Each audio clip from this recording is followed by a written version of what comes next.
Hello everyone, and this is Jamie, your friendly neighborhood comper. So I've been working in After Effects as of late, and I've come up with a little control panel that will hopefully save everybody a little time in their comping procedures. So let me show you what that is right now. It's a little control panel here. All right, it's my After Effects Local Interface Effects panel, otherwise known as ALI. And I'll show you exactly what it does. So I got this show folder here, and what that would do is take me directly to a show folder or any folder that I choose automatically. So I have to go clicking down into directory. So if there is a folder in a job or what have you that always going to for a job, you can set that up here. And that's easy. Click on this P for preferences and then come down here, select the folder that you want. In this case, that's the job of Bob. So click OK. And now every time I go click on this, it will go to that folder. All right, version up. We have a version up over here, which is increment and save, but all that does is changes the name of your project up here. Okay, and what mine will do will actually change the name of your comp and put a render into your queue matching the same name. Now its location was still dependent on you. You still have to go in and select where it is, and the setup of it, if it's a movie.exr or whatever, that's all set up here when you set up your show project. Okay, so click on that, and it goes up by one, and you got yourself a render in here. Okay, what's this do? New save. Let's suppose we're going to play. Let's pretend you're starting a new job. This is your first time saving it, or you need to do a different take. Like we're going to 6, and if I click this, there's a 7. Let's suppose there's an 8 or 7 already. We want to jump over that, so we can come over here, click on New Save, and call it. Let's just call it 10, just for no reason. Okay. And then it goes through its procedure, and again, comp name, comp name, comp name. So there you go. That's what that does. Set comps to frame 1. Now I get this a lot of times working with some editorial houses. They'll give me a comp that they started as a test, and they're using the QuickTime as to build the comp. And as we know, it just takes whatever time code that's in that After Effects project or inside that QuickTime. Well, I always like to start at frame 1. My slates are 0, so the comp work I'm doing is actually on frame 1. So I go again, click on the comp that I want and select set to frame 1, and boom, there we go. Now we're at frame 1. Another thing I get as of late, and I don't know why they're doing this, but I'm working with another facility, and their comps come in with their backgrounds like this. And sometimes it's just obnoxiously bright for no reason whatsoever. So I made this little button, black background. So the next thing we're going to look at is this interpret frame footage or frame FPS. You probably see where I'm going with this. And so you have a bunch of footage you brought in.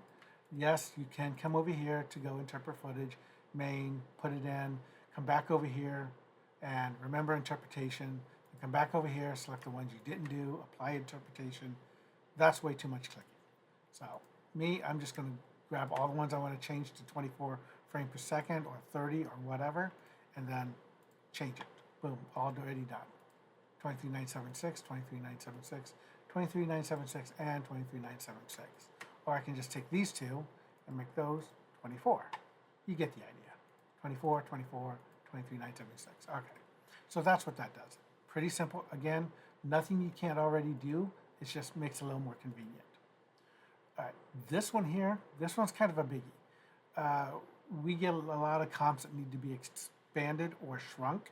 And unfortunately, like this comp here, the comper watched way too many Andrew Kramer videos, and they are basically comp, pre-comp, pre-comp, pre-comp, pre-comp, very pre-comp inception. Okay, so if you need to change the length of these comps, going to all this pre-comp, stretching them out, that gets time consuming. So with this, you can select your main comp at the very top of the chain and type in whatever you want your comp length to be. So you want it to be, this is 50, let's go to 100. Okay, and then apply. And now this comp is 100 frames. along with the pre-comp, pre-comp, pre-comp, pre-comp, pre-comp, and even the solid has been stretched out to 100. So that's what that does. This has actually been a lifesaver on quite a few occasions. So yeah. All right. Now this one I use a lot in my animation is loop continue. So I got a good speed here and this cube here, and they want, oh, we need to continue its velocity. So whether there's a tree trunk in the way or what have you, someone walks in front and you need to continue that velocity, well, just select on whatever you animated and click loop out continue, and now it continues its velocity outward. Okay? The next thing is this remove expression. So sometimes you get things you don't need expressions for. You can come in here and just delete and all that stuff. Again, less clicking for me, the faster I am. So come in here, one button removes the expression. Okay, now we are at the last thing, and this is actually what started this whole control panel, was this command line background renderer. I do not use this as a renderer, and I don't use media coder either. They take up too much resources with the GUI and all that stuff, and if I'm using After Effects to render, I can't be working, and I can't be producing more work. So I created this little background render, which I used to do by hand, and I had a separate program for, but now it's actually ingrained or built into After Effects for me. So I want to render this. So I've got this comp set up. I want to go ahead and render it. I just click on it. Whatever comp's open, it will render for you. And go to the other screen, pull this over, and you can see it is launching the command line renderer for After Effects. So yeah, that's pretty much all this does. And once this starts up here, you can come in here and go back to work, do whatever you want, and you know, just continue working. All right. So another thing it'll do is, suppose someone tells you, hey, you forgot to render this job, or this job or this shot needs to be re-rendered, another shot you're not working on, and you want to use this. Well, you don't want to have to close this out, open up that shot just so you can hit that button. So I created this little checkbox up there, render a different After Effects file. So once that's checked, it brings up a dialog here. And then you can come in here and select another After Effects project, whether it be Kevin or Stuart here. Let's do Stuart. Okay, and just like before, it starts to launch an After Effects project. So now you can just go continue working. You didn't have to leave your project, and so that makes things a lot easier to deal with. Okay, so you're probably asking, where do I get this? Well, I haven't actually put it online yet. I will in the next probably couple days. I just want to test it out on different systems, make sure it works with like other After Effects 2022, 23, 23, all those other After Effects projects or After Effects that other people use. Also, setting up a website for it, we can download it, and it will be free. It will actually be free, but I will have a Buy Me Coffee button there, so for $5, and if you're so inclined, kick me a little $5 to show me that you care and that my work here is appreciated. So again, I'm giving it out for free, so if you don't feel obligated, give me $5, but I would really appreciate it.